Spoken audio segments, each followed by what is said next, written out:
معهودة ب30 مليون تصويت، سيصمم أكثر وأكثر على أن يخرج بأكثر من 30 مليون ليختار بحرية أيضا وإرادة نواب آخرين يعبرون عنه ليكملوا مسيرة الثورة وليحققوا أهدافه في حياة ديمقراطية سليمة وعبر صناديق الانتخاب وتداول سلمي للسلطة كما هو المعهود. نحن أمام تحدي خطير يا أستاذ حافظ. التحدي هو أن نحمي كشعب ثورتنا وأن نواصل مسيرتنا. أعتقد أن كل الذين يراهنون على إعادة عقارب الساعة إلى الوراء وإعادة إنتاج النظام القديم وممارساته السيئة البغيضة التي أدت إلى اندلاع ثورة 25 يناير لم يتفهموا ولم يعرفوا طبيعة هذا الشعب حتى الآن وحجم التغيير الذي طرأ عليه. وأنا أتوقع أن يخرج الملايين أكثر وأكثر في انتخابات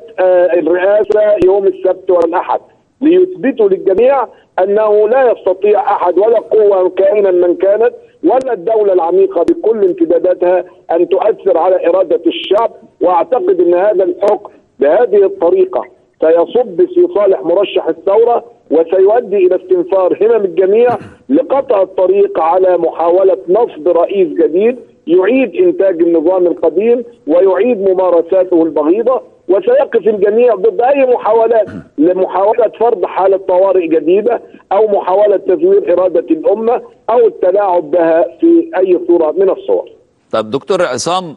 هل نحن نتحدث عن انتظار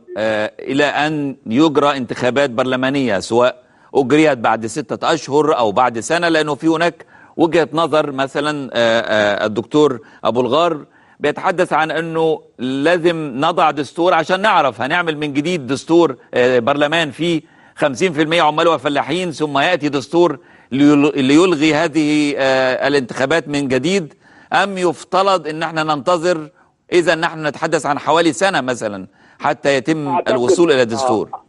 أعتقد رغم احترامي لوجهة نظر الدكتور أبو الغار أنه الانتظار سيؤدي إلى بقاء البلاد بدون برلمان، وفي حال انتخاب رئيس جديد أيا كان اسم هذا الرئيس فأحدهما سيؤدي إلى ثورة جديدة في الشارع والآخر سيؤدي إلى وجوده بدون برلمان يوازن بين السلطات. أعتقد أن الخيار الأفضل لنا هو أن نجري انتخابات في أقل من 60 يوم كما كانت الأعراف الدستورية تقول، وأن يكون الانتخابات وفق النظام الإعلان الدستوري مع تلافي العيب الذي حدث بأن نعود إلى الانتخابات بالقوائم ويترك الثلث الآخر للمستقلين الذين يترشحون بعيدا عن انتماءاتهم الحزبية، وبالتالي نصحح العوار الذي قيل. هناك كان قصد سيء وللأسف الشديد الأحزاب ساهمت في هذا عندما أصرت على أن تترشح وأن تخفض نسبة العتبة التي تجيز الدخول إلى البرلمان إلى 0.5%، مما أتاح أيضا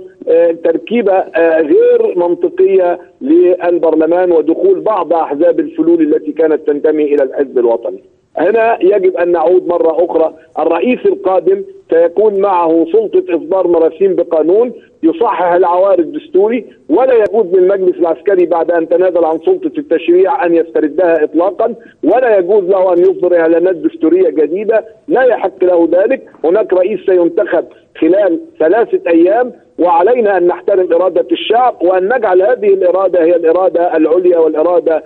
فوق إرادة المجلس العسكري أو أي إرادة أخرى. إذن يجب ألا نتوقع أنه يوم الجمعة هذه الجمعة يكون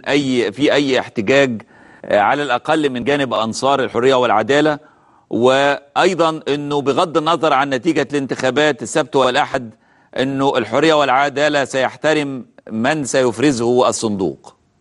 الشعب هو صاحب القرار في الاحتجاج، وأنا أدعو كل الملايين المصريين 50 مليون الذين لهم حق التصويت أن يحتجوا في الوقوف أمام صناديق الانتخاب لاختيار المرشح الذي ينتمي إلى معسكر الثورة، المرشح الذي كان ستودع حياته عندما دخل السجن في